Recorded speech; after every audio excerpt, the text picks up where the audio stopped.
Hey guys, Bobby Clue again, Somerset-Pulaski County Chamber. We're going to start this over. I think we had a little bit of a snafu there with our live, so we're not going to do this second rate. This is our business spotlight series, and we're here talking with Trey Blakley, recipient of our 2024 Rising Star Award. So Trey, thank you for taking a little bit of time to talk with us about not only your journey with the Blakley name and the Blakley dealership, but just in general. I like a good history lesson. So could you run back through that and let us know? So you're third generation, obviously. Tell us where this started with your grandfather to where we're at today. Sure. Yeah. Well, first off, thanks for being here. Appreciate the recognition a lot. So, we started in 1965. My grandfather purchased Beatty Stacy Ford.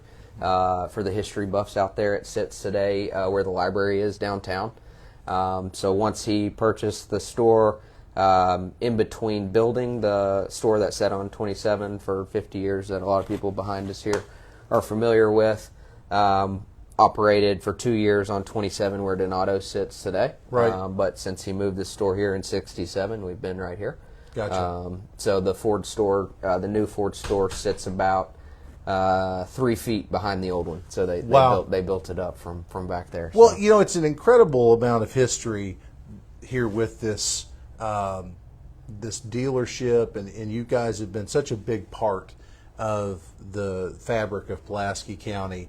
One thing that I really want to know a little bit more about is the motorsport side of things, because I know that's kind of your newest contribution. I figure everybody, your dad included, everybody's bringing something new, always trying to evolve the brand. Purchased from Hart's Motorsports. They had owned store since the 90s. Kind of they're getting a little bit older, and they have Tri-County in Corbin, and wanted to focus on that store. So we had kind of had some guys and some groups that were in at the national level that had some success in the power sports stores, right. And just kind of fell into our lap a little bit, and we've been excited about the purchase and the direction that we're heading. It's a really cool store too. Yeah. I remember coming for the ribbon cutting. I've been over here a few times since then, and I'll tell you, it's got a new modern feel to it, and it really fits well, I think, with what you're selling people.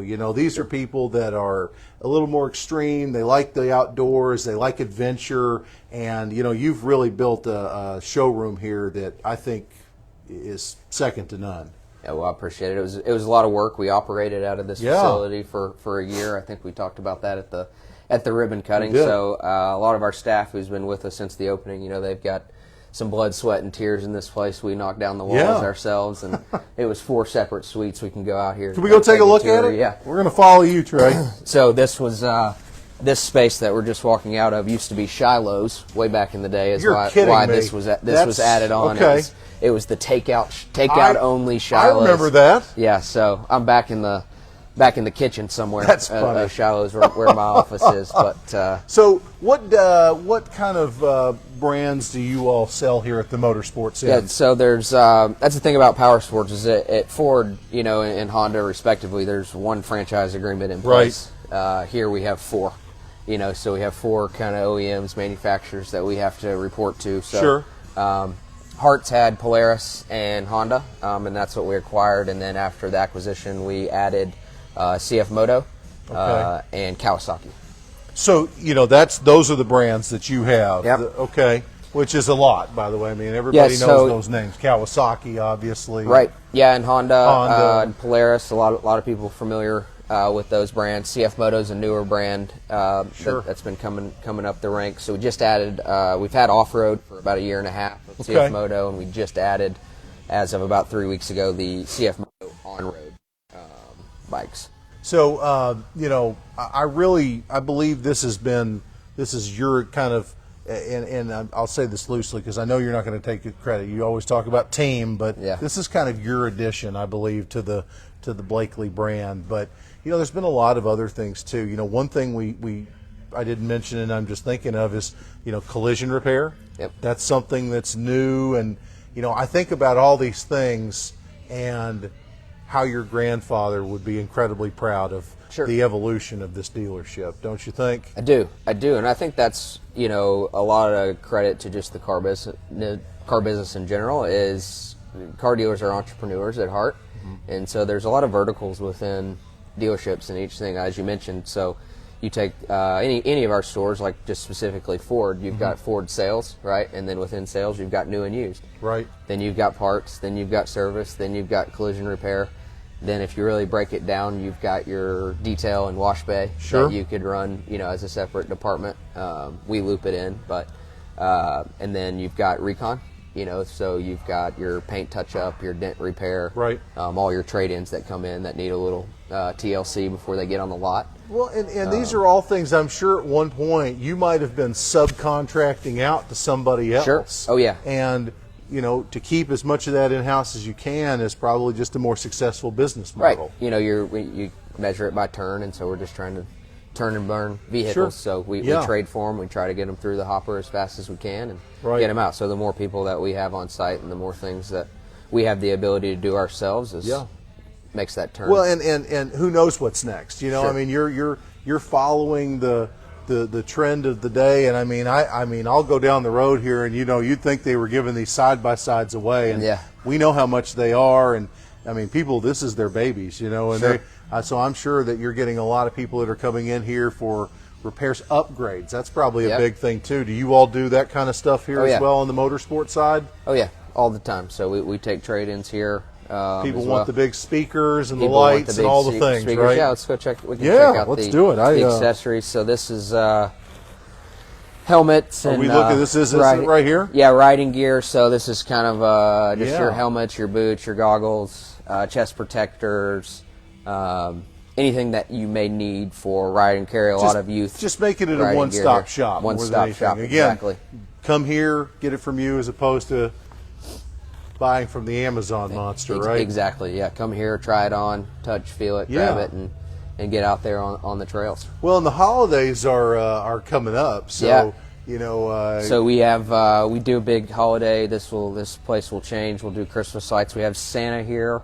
A little plug on December 19th. Santa's going to be here. So maybe a few elves too. We don't know. Yeah. Well, and I see a whole lot of really nice looking Christmas presents in here too. Yeah. Unfortunately, the tariffs hit all the youth stuff. Really? So every line that has youth, it's pretty much made in China.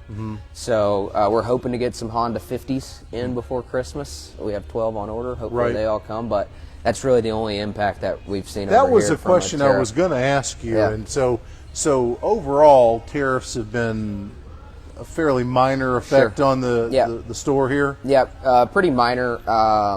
There's been a few tariff increases. On the car side, we have Ford and Honda, two of the most American-made vehicles you can buy. We were in the pack with U.S., Canada, Mexico. That if parts were made within those three, based on the prior agreement. So we were in pretty good shape with the brands that we have. There was a few little parts things in there that there's minor increases on our side that we've seen. Interesting. So if I could, one of the other big things that I've always, since we've gotten to know each other, I know that you have an incredibly generous heart. You give a lot back to this community. One of the big reasons you won our Rising Star Award, not just because you have a successful business, it's because what you're giving back and to this community. I know that you have a very well-known and popular 5K race that you all do to help. It's for breast cancer awareness, isn't it? Correct.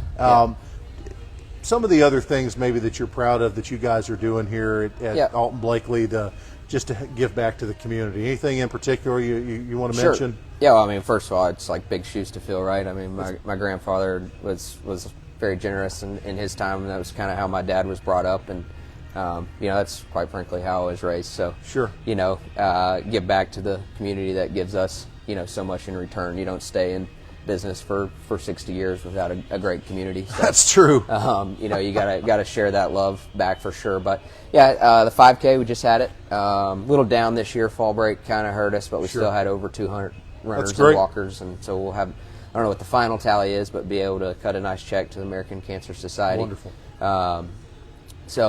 And then the donation stack as we get each week we go through the and I know you're incredibly school organizations. I mean anybody that's looking, I'm sure that you get a lot of those, and you're always your first instinct is to not say no, it's to say yes. Sure. And that's, that's something a lot of people don't do. And I mean, I know that you give back a tremendous amount to this community. Yep, we try to say yes to as much as we can. Right. Sometimes it's hard based on different situations and what the ask is, but by and large we try to even if we can't fulfill the full ask, try to support in some way, because like I said, you never know.